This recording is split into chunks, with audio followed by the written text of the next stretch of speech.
اور جانتے ہیں بابا، یہی اس کی سب سے بڑی کمزوری ہے۔ انہوں نے اس کے بعد اتفاق کرتے ہوئے سر ہلایا، پھر ہاتھ میں بندی گھڑی دے کر اٹھنے ہی لگے تھے کہ دروازے سے اندر داخل ہوتے اقبال پر نگاہ پڑی۔ ربیل نے سر پر دوپٹہ ڈالا تھا لیکن وہ وہیں ٹھہر چکا تھا۔ عابد کے تاثرات بھی اس کے یوں بغیر کسی کھٹکے کے داخل ہونے پر سنجیدہ ہوئے تھے۔ آئندہ اگر آؤ تو پہلے اجازت لے لیا کرو اقبال، ربیل اب پردہ کرتی ہے، جانتے ہو نا تم۔ اور وہ جو دوپٹہ چہرے کے گر لپیٹ ہی رہی تھی یکدم چونکہ اقبال ان کے غیر متوقع سے رد عمل پر گڑبڑایا تھا۔ میں وہ دراصل سوری تھا، مجھے خیال کرنا چاہیے تھا، آئندہ خیال رکھوں گا۔ اور پھر بات کے بغیر ہی الجھتا ہوا اگلے پل پلٹ بھی گیا۔ رمین نے خفگی سے ان دونوں کی جانب دیکھا تھا۔ اس بچے کو بات تو کرنے دیتے آپ عابد، یوں ہی بیچارہ شرمندہ ہو کر چلا گیا۔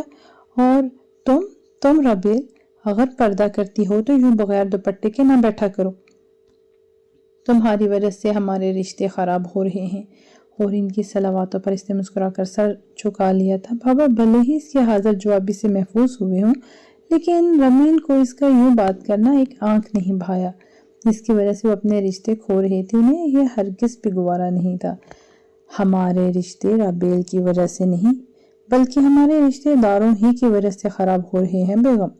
اب جبکہ سب کو معلوم ہے کہ اس گھر میں ایک لڑکی پردہ کرنے والی رہتی ہے تو انہیں ہر آن اس بات کا خیال رکھنا ہوگا کہ ہم نے منہ اٹھا کر اس گھر میں نہیں جانا، پہلے گھر والوں کو آگاہ کرنا ہے، پھر گھر کے اندر داخل ہونا ہے۔ آئندہ ایسے کبھی بھی نہیں کرے گا۔ یہ انگلی سے دروازے کی جانب اشارہ کیا تو رمین کھلی آنکھوں سے ان کی بے نیازی دیکھتی ہی رہ گئی، اور دیکھ کر تو انہیں ربیل بھی رہی تھی تو اسے ایک لمحے کے لیے بالکل ماس جیسے لگے تھے۔ اس جیسے بے نیاز اکڑ اور ذرا بھاڑ میں ڈالو والے سوچ کر اسے خود ہی اپنے تبصرے پر ہنسی بھی آئی تھی۔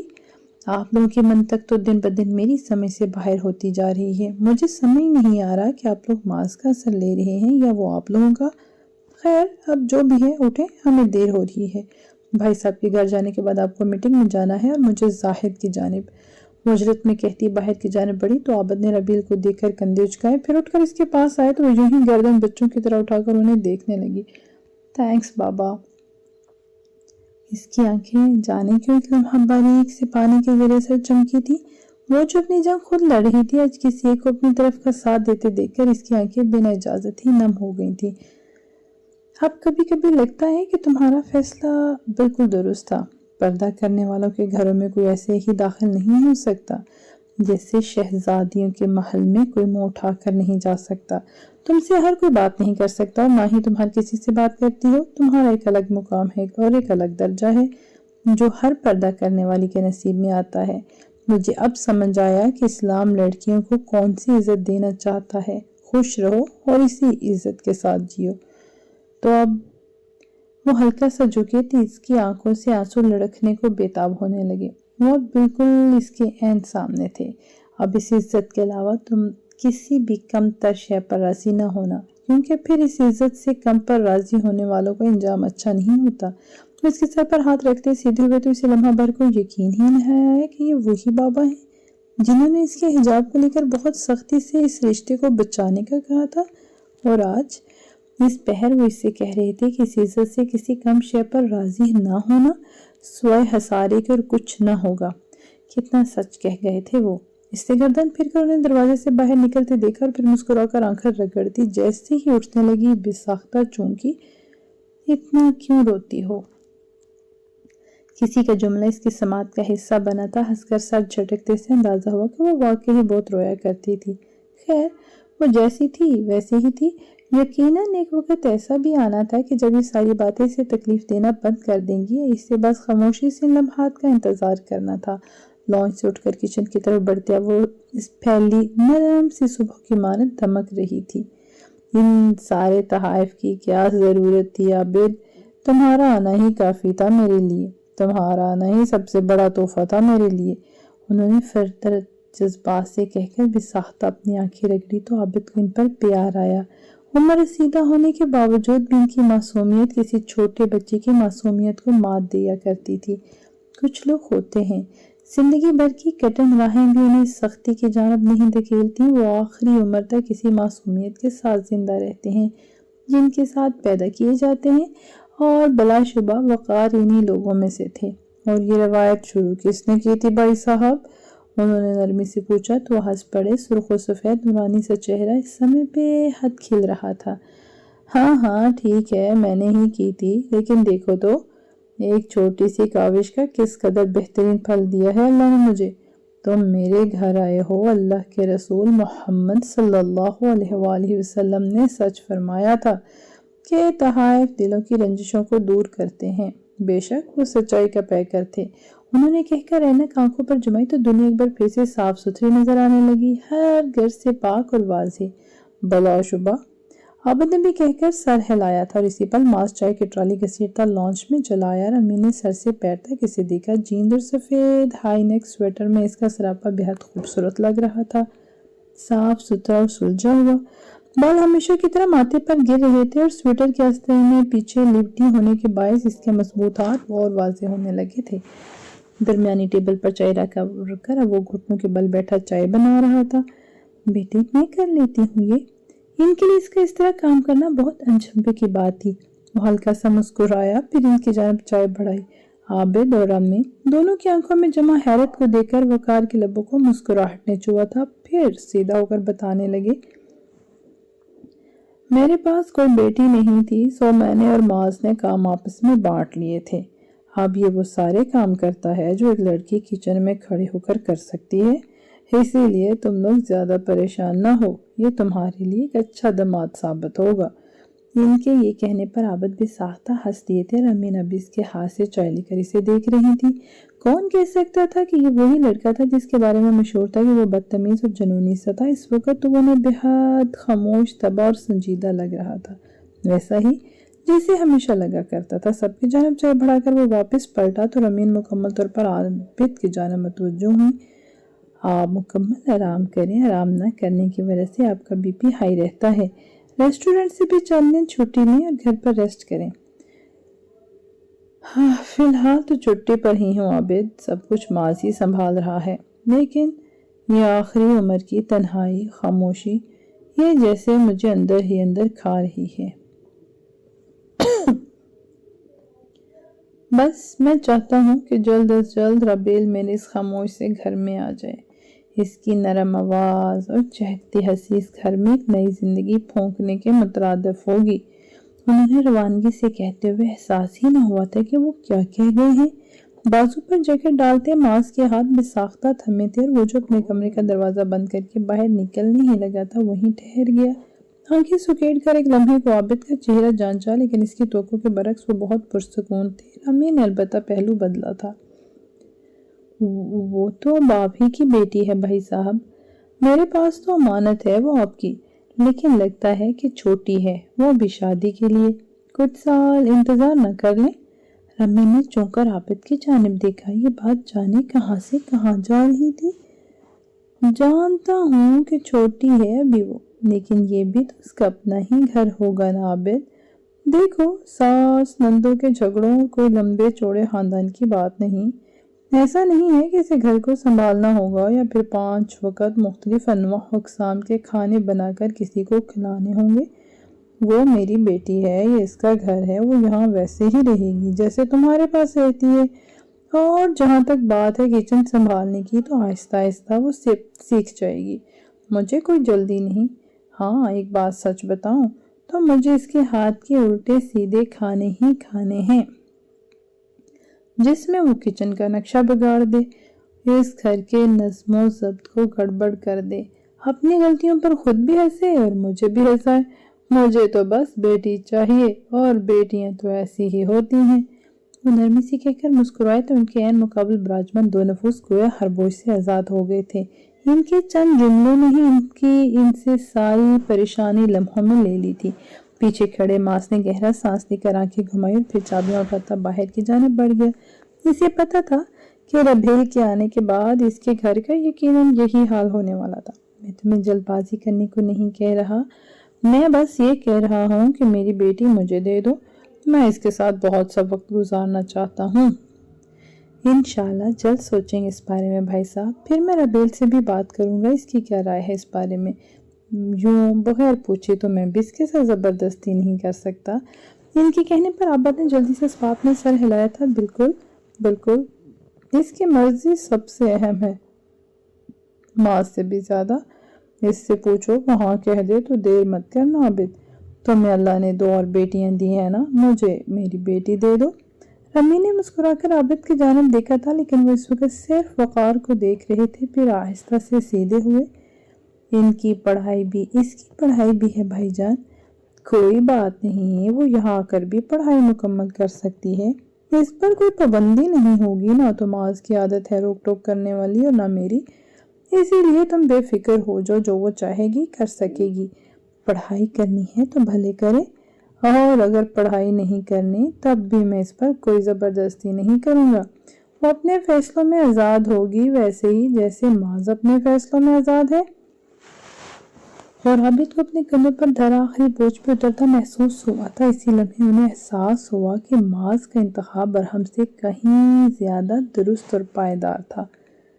میں جلد ہی بات کروں گا ربیل سے، آپ فکر مند نہ ہوں، مجھے یقین ہے اس کا جواب حامی ہوگا۔ ان کے کہنے پر انہوں نے بخوشی اس بات میں سر ہلایا تو ہر جانب پھیلی صبح مزید روشن ہوئی۔ دوسری جانب وہ ریسٹورنٹ کے سامنے گاڑی روکتا باہر نکل رہا تھا۔ 12 بجے کی خونسی دھوپ اب سر پر تھی، ماتھے پر گرتے بال اور سرمئی آنکھیں خونسی دھوپ کی تمازت میں لمحہ بھر کو چمکی تھیں۔ وہ وجیح لگتا تھا۔ اندر کی جانب قدم بڑھاتے ہوئے اس نے چاروں طرف تنقیدی نگاہوں سے دیکھا۔ یک ایک جانب اس کا ارتکاز ساکت ہو گیا، پھر وہ گہرا سانس لیتا شیشے کا دروازہ دھکیلتا اندر ہوا۔ بنا کسی تاثر کے ایک ٹیبل پر بیٹھے 2 لڑکوں کی جانب تیزی سے بڑھا۔ فیصل جو ایک ٹیبل کے ساتھ کھڑا کافی سرو کر رہا تھا، چونک کر اس کی جانب دیکھا۔ اب ان کے سامنے رکھی کرسی پر بے حد آرام سے بیٹھ رہا تھا۔ دونوں لڑکے اس کے اس طرح بیٹھنے پر چونکے تھے۔ کس نے بھیجا ہے؟ اس نے ہاتھ بڑھا کر پانی کا گلاس اٹھایا اور پی گیا، پھر گلاس خالی کر کے ان کے عین سامنے رکھا اور ابرو اٹھا کر ان کے فاق ہوتے چہروں پر گاہے بگاہے نگاہ بھی ڈالی۔ سلطان کو جا کر کہنا کہ معاذ کو بالکل بھی پسند نہیں کہ کوئی اس کا پیچھا کرے۔ آئندہ میں نے تمہیں یا کسی کو بھی اپنے پیچھے آتے دیکھا تو میں ثبوت کے طور پر تمہاری شکلوں کا نقشہ بگاڑ کر اس کے پاس بھیجوں گا، کہہ دینا اسے۔ اور ہاں، ابھی صرف اس لیے چھوڑ رہا ہوں کیونکہ میں ایک شریف لڑکا ہوں۔ جا سکتے ہو تم لوگ اب۔ ایک آخری سخت نگاہ ڈال کر وہ اٹھا تو فیصل اس کے پیچھے پیچھے گیا۔ لڑکے اڑے رنگ کے ساتھ الٹے قدموں باہر بھاگے تھے۔ یہ کون لوگ تھے؟ اس کے سر پر کھڑا پوچھ رہا تھا۔ اس نے گنج گئے، ہمارے ریسٹورنٹ میں پہلی بار آئے تھے وہ، میں بس انہیں دوبارہ یہاں آنے کا دعوت نامہ دے رہا تھا، اس نے کہہ کر جیکٹ اتاری اور پھر آستینے پیچھے کو لپیٹتا کچن کی جانب متوجہ ہوا۔ لیکن تمہارے انداز سے تو نہیں لگ رہا تھا کہ جیسے تم انہیں مرنے مارنے کی دھمکیاں دے رہے ہو۔ میرا دعوت نامہ تو ایسا ہی ہوتا ہے، 2-3 اور لوگوں کو ایسے دعوت نامہ دینا تاکہ یہ ریسٹورنٹ مکمل طور پر بند ہو جائے، اس نے چل کر کہا اور باہر نکل گیا۔ معاذ نے خفگی سے ابرو سکیڑ کر بند ہوتے دروازے کو دیکھا، پھر سر جھٹک کر کام کی جانب متوجہ ہوا۔ جب پتہ ہے کہ مجھے زہر لگتا ہے یہ سب، پھر کیوں کرتے ہیں لوگ ایسے کام؟ اب وہ بڑبڑاتا ہوا سبزیاں کاٹنے لگا، سر جھکا کر مکمل توجہ کے ساتھ۔ یہ جانے بغیر کس نے آرام سے اپنا غصہ اتارنے کے بجائے ضبط کر لیا تھا؟ شاید یہ اسی لڑکی کے ساتھ کا نتیجہ تھا جو اس کے تنگ کہاف کی ساتھی تھی، لیکن وہ اس بات سے بے خبر تھا۔ چلو کبھی نہ کبھی یہ رائٹر اسے بتا ہی دے گی کہ وہ کس کی صحبت میں حیوان سے انسان بننے لگا تھا، کبھی نہ کبھی تو ضرور ہی۔ اٹس گڈ لائن، وہ جو کہا کرتی تھی اپنے رب سے، ٹوٹا دل لیے نم آنکھوں اور لرزتی سانسوں کے درمیان، کہ وہ بکھرنے لگی ہے، گھلنے لگی ہے لوگوں کی باتوں سے، ان باتوں سے جو تکلیف دیا کرتی تھی کہیں اندر تک۔ جو تکلیف سہی تھی حبیبہ نے، وہی تکلیف بنی تھی حصہ ربیل کی زندگی کا، لیکن وہ جانتی تھی کہ جو دل اللہ کے لیے ٹوٹتے ہیں ان کی بے قدری کبھی نہیں کیا کرتا، بلا شبہ وہی تو قدردانی کرنے والوں میں سب سے زیادہ قدردان ہے۔ ناشتہ کرنے کے بعد وہ اسٹڈی ٹیبل پر بیٹھی کچھ کتابیں دیکھ رہی تھی۔ اسے یہ ساری کتابیں اسی مہینے میں پڑھنی تھی کیونکہ یہ اس کے مدرسے کے نصاب کا حصہ تھی۔ زیادہ تر ان کتابوں میں اللہ کے رسول کی زندگی پر لکھی گئی کتب تھی۔ اس نے ایک سنہری سے کور سے سجی کتاب اٹھائی، یوں ہی کور الٹ کر دیکھا اور اسی وقت ریدا اس کے کمرے میں داخل ہوئی تو اس کے ہاتھ میں پکڑی کتاب سامنے رکھ دی۔ گردن پیر کر ریدا کو دیکھا۔ رابی وہ پرجوش سے آگے بڑھی اور اس نے ابرو سکیڑ کر اس کے جوش کو دیکھا۔ کس بات کی اتنی خوشی ہے؟ باہر کوئی آیا ہوا ہے کیا؟ ارے نہیں نہیں، کوئی نہیں آیا باہر۔ ماں نے مجھے رات ہی بتایا تھا کہ ملیحہ آپی کی شادی ہے اسی مہینے، میں تمہیں بتانا ہی بھول گئی۔ ملیحہ اس کے اکلوتے ماموں کی اکلوتی صاحبزادی تھی۔ ان سے عمر میں 5-6 سال بڑی تھی تو کبھی ان سے اتنی بے تکلف نہیں ہو پائی، اور نہ ہی ماموں کے گھر ان کا اتنا آنا جانا تھا کہ اس کی شادی کے لیے اس قدر پرجوش ہو جاتی جتنی ابھی ردا ہو رہی تھی۔ اس نے گہرا سانس لے کر ایک بار پھر سے رخ کتابوں کی جانب پھیرا تو ردا اس کی غیر دلچسپی پر بدمزہ ہوئی۔ خوشی نہیں ہوئی تمہیں؟ اس نے چہرہ اس کی جانب جھکا کر حیرت سے پوچھا تو اس نے کندھے جھکائے۔ خوشی ہے، اچھی بات ہے، شادی ہو رہی ہے ان کی، لیکن تم تو خوش بالکل نہیں لگ رہی، کوئی ایکسائٹمنٹ نہیں ہو رہی تمہیں؟ یہ تو اس کی بے نیازی سے صدمہ ہی پہنچ گیا تھا۔ اس نے خوف زدہ چہرہ اٹھایا۔ ردا، میں خوش ہوں، لیکن اب میں خوشی ثابت کرنے کے لیے ایک سے دوسرے کمرے میں جا کر سب کو تو نہیں بتا سکتی۔ اب تم جاؤ، مجھے بہت کام ہے۔ تمہیں کب کام نہیں ہوتا؟ اور ویسے بھی کام ہوگا بھی کیا؟ یہ اتنی ڈھیر ساری کتابیں پڑھو گی تم اپنے اس بور سے کمرے میں بیٹھ کر؟ بتاؤ، چلے گی نا شادی میں؟ چلو گی نا شادی میں؟ ریتا، میں دیکھوں گی، اگر ہو سکا تو صرف بارات یا ولیمے میں ہی شرکت کر سکوں گی، مہندی کا تو سوال ہی پیدا نہیں ہوتا۔ ایک تو ملیحہ آپا کی طبیعت انتہائی شوق اور سونے پہ سہاگا، ہمیشہ سے موسیقی کے دلدادہ ماموں، ان کے یہاں کتنا بھرپور انتظام کیا جائے گا گانا بجانے کا، اس سے تم بھی واقف ہو اور میں بھی، اس لیے میں نہیں جاؤں گی۔ لیکن شاید شدت پسند بننے کی کیا ضرورت ہے ربیع، گانے تو وہ لگائیں گے نا، تم تو نہیں، تو ان کا گناہ تمہارے سر نہیں جائے گا، یہ ان کا اپنا مسئلہ ہے۔ وہ بے چینی سے اس کے گھٹنوں کے ساتھ بیٹھ گئی تھی۔ اس نے جو ہی گردن ترچھی کر کے اسے دیکھا، پھر اپنی کرسی اس کے جانب پھیری۔ اب وہ اس کے سامنے بیٹھی تھی، بالوں کو اونچی پونی میں قید کیے، بچوں جیسی ناراضگی کے ساتھ اسے دیکھتی ہوئی۔ اس جگہ جانے سے منع کیا گیا ہے ردا جہاں اللہ کی نافرمانی ہو رہی ہو۔ میں ایسی کسی جگہ پر جو ہی نہیں جا سکتی، تم جا سکتی ہو کیونکہ تم نے اسے کوئی وعدہ نہیں کیا، لیکن میں۔ اس نے ایک لمحے کو گردن پھیر کر اس سنہری سی کتاب کو دیکھا جس کی یاد ایسی ہی کسی آزمائش کی گھڑی میں لمحہ بھر کو چمک کر ماند ہو جایا کرتی تھی۔ میں نے اس سے وعدہ کیا ہے ردا، میں نے اللہ سے عہد باندھا ہے، میں نے اپنے پچھلے اعمال پر توبہ کی ہے، اگر میں لاپرواہی کر کے دوبارہ سے انہی جگہوں پر جانا شروع کر دوں گی تو جانتی ہو پھر کیا ہوگا؟ ردا گردن اٹھائے اسے دیکھ رہی تھی، اس کی بات سمجھنے کی کوشش کر رہی تھی۔ پھر وہ کبھی دوبارہ میرے وعدے پر یقین نہیں کرے گا۔ میں تمہیں کوئی لیکچر نہیں دینا چاہتی اس پر، لیکن یہ ایک بہت سنجیدہ بات ہے، ہم نے اللہ ہی سے کیے گئے وعدوں کا مذاق بنا لیا ہے۔ یاد کرو کہ ہم سے عالم ارواح میں کون سا عہد دیا گیا تھا، یہی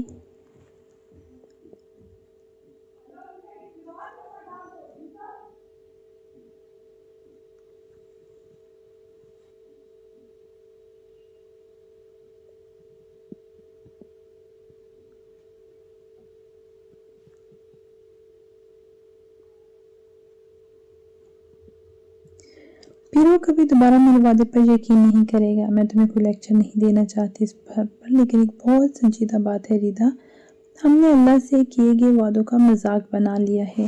یاد کرو ہم سے عالم ارواح میں کون سا عہد لیا گیا تھا، یہی نا کہ ہم اللہ کی عبادت کریں گے اور اس کے ساتھ کسی کو شریک نہیں ٹھہرائیں گے۔ لیکن اب ہم اس کے عہد کے ساتھ کیسی بدسلوکی کر رہے ہیں، ہم اللہ کی عبادت کے ساتھ ساتھ اپنے خواہشات کی عبادت بھی کرتے ہیں۔ جانتی ہو اللہ نے نہیں بنایا کسی انسان کے دل میں دو دل۔ وہ لمحہ بھر کو ٹھہری تھی، ردا اس کی باتوں پر اکثر کان نہیں دھرتی تھی، لیکن آج وہ بھی اس کے سامنے بیٹھی اسے سن رہی تھی۔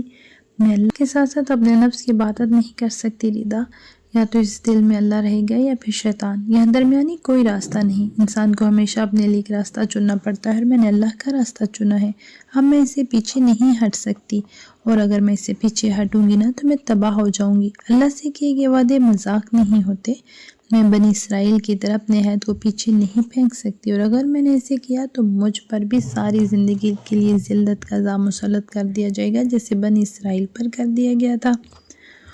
قرآن کی طالبہ بے حد روانی سے بول رہی تھی اور اس کی زبان کا بول بے حد صاف تھا، صاف، آسان اور ٹھہرا ہوا۔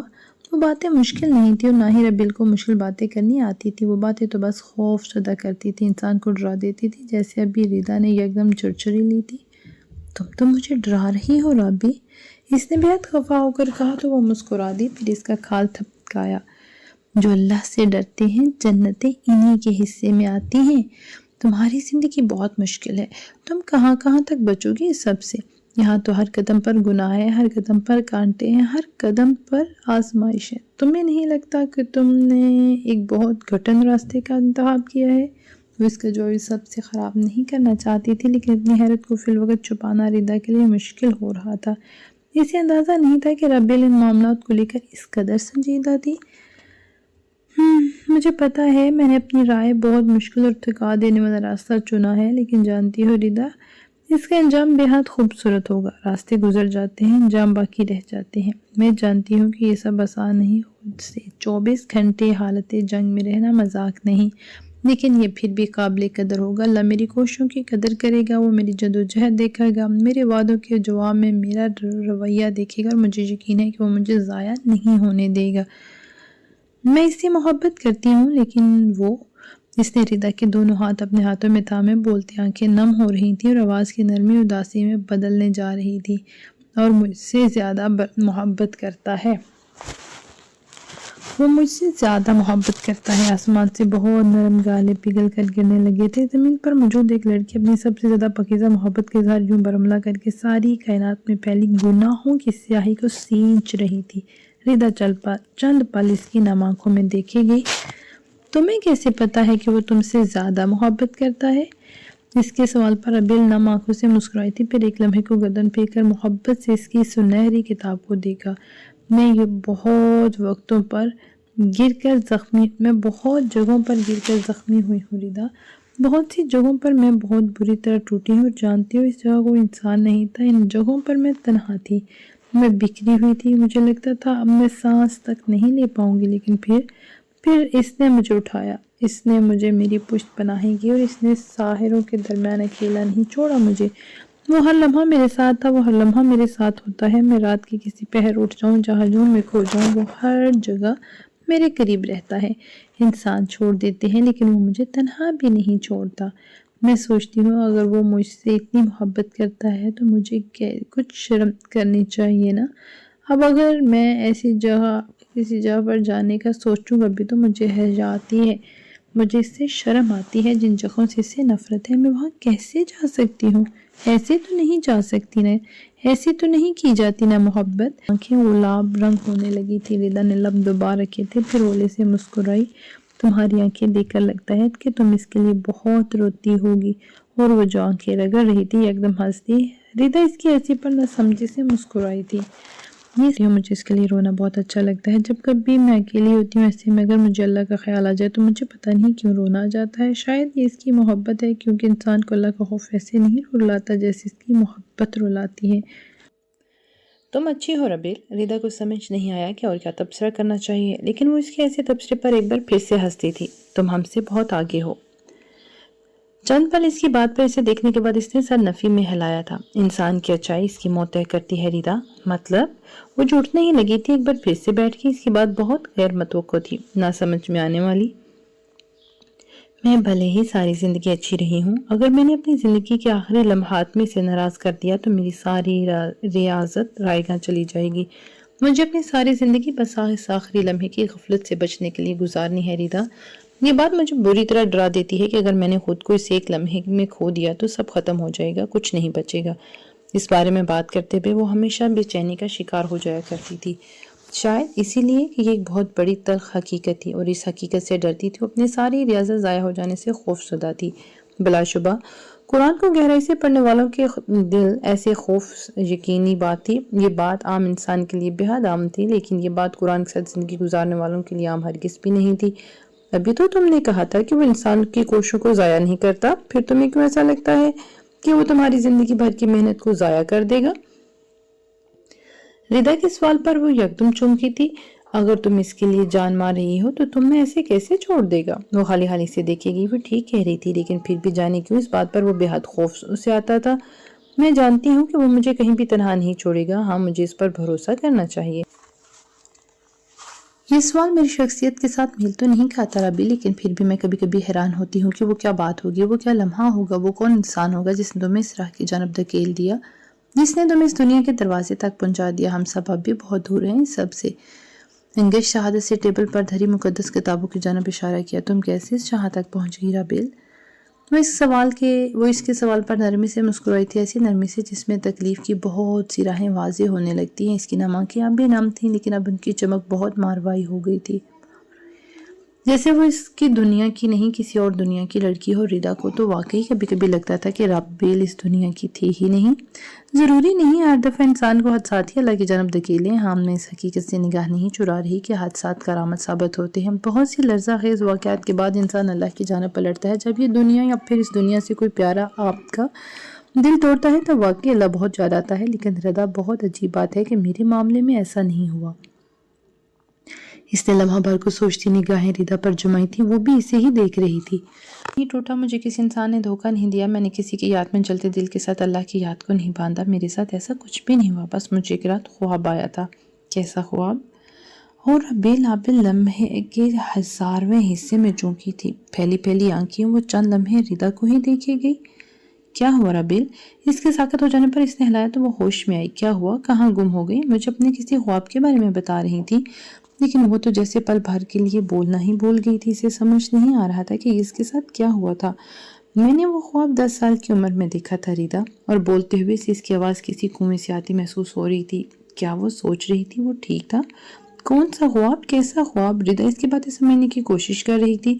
تمہیں یاد ہے ردا، میں اکثر بچپن میں ڈر کر اٹھ جایا کرتی تھی۔ جب میں تھوڑی بڑی ہوئی مجھے اکثر خواب میں غار نظر آتا تھا، لیکن میں نے اپنی پچھلی ساری عمر اس غار کو باہر ہی سے دیکھا تھا ردا، میں نے کبھی اس کے اندر قدم نہیں رکھا تھا۔ فضا میں ساکت بہت سی بکھری لکیریں اب کے راستہ واضح کرنے لگی تھی۔ رابیل آبد آج جاننے والی تھی کہ وہ چنی گئی تھی کہیں بہت پہلے سے، یہ سب آج کل کی کہانی میں نہیں تھا۔ مجھے کبھی اس خواب کا مطلب سمجھ نہیں آیا تھا، لیکن پھر ایک رات جانتی ہو کیا ہوا؟ ایک رات میں نے دیکھا کہ میں اس تاریک کہف میں قدم رکھا ہے۔ وہ کہف بہت تکلیف دار اور بہت خوفناک تھا ردا۔ مجھے لگا میرا دم گھٹ جائے گا۔ اس سے اگلے دن میں بہت بوجھل رہی۔ خواب کا بوجھ حقیقت سے زیادہ ہوتا ہے۔ میرے سارے وجود پر جیسے کسی نے پہاڑ رکھ دیا تھا۔ اپنا یہ بوجھ کم کرنے کے لیے میں نے یوں ہی چینل سرچ کر رہی تھی جب میں نے پہلی بار سورہ کہف سنی۔ کہانی اپنی اصلی حالت میں اس کے سامنے آنے لگی تھی، برسوں کا ساتھ اب اس پر واضح ہونے لگا تھا۔ مجھے اس وقت عربی نہیں آتی تھی، لیکن وہاں اردو میں ترجمہ بھی ساتھ دہرایا جا رہا تھا، اور وہاں غار والوں کی بات سن کر مجھے لگ رہا تھا جیسے یہاں میری بات ہو رہی ہے۔ میں وہ سن رہی تھی کہ یکدم لائٹ چلی گئی اور ٹی وی اگلے ہی لمحے بند ہو گیا، لیکن وہ آیات میرے دل میں گڑ گئیں۔ میں بے چینی سے اپنے کمرے میں آئی، جھجکتے ہوئے وضو بنایا اور قرآن کھول کر بیٹھ گئی۔ اور جانتی ہو ردا، اس دن اللہ نے مجھ سے پہلی دفعہ بات کی تھی۔ اس غار والوں کے قصے میں جتنی نشانیاں پنہاں تھیں اور جتنی اذیت اس غار سے قبل گزار چکے تھے، جتنی اذیت گزار کر اس غار تک پہنچے تھے، مجھے سب نے ہلا دیا تھا۔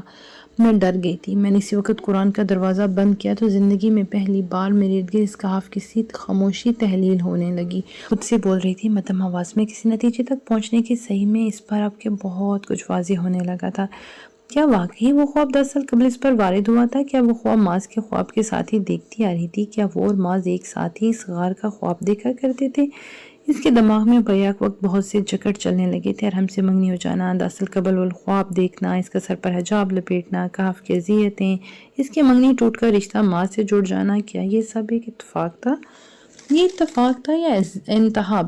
اسے سمجھنے میں دقت ہونے لگی۔ ردا جو اس کے سامنے بیٹھی تھی اس کی گنجلک سوچوں کے ساتھ چھوڑ کر جا چکی تھی، اور اب تنہا اپنے کہف میں بیٹھی ادھوری کہانی کو مکمل کرنے کی کوشش کر رہی تھی۔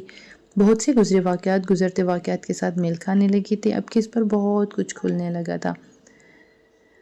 دور آسمان کے پار ادھوری کہانیوں میں سے ایک کہانی اپنی اصلی شکل میں اترنے لگی تھی، کیونکہ وہ خواب صرف خواب نہیں تھا، وہ ڈور تھی، ماز اور رابیل کے درمیان بندھی ڈور، جو کہ ہو کر گزرتی تھی ایک تاریک کہف سے۔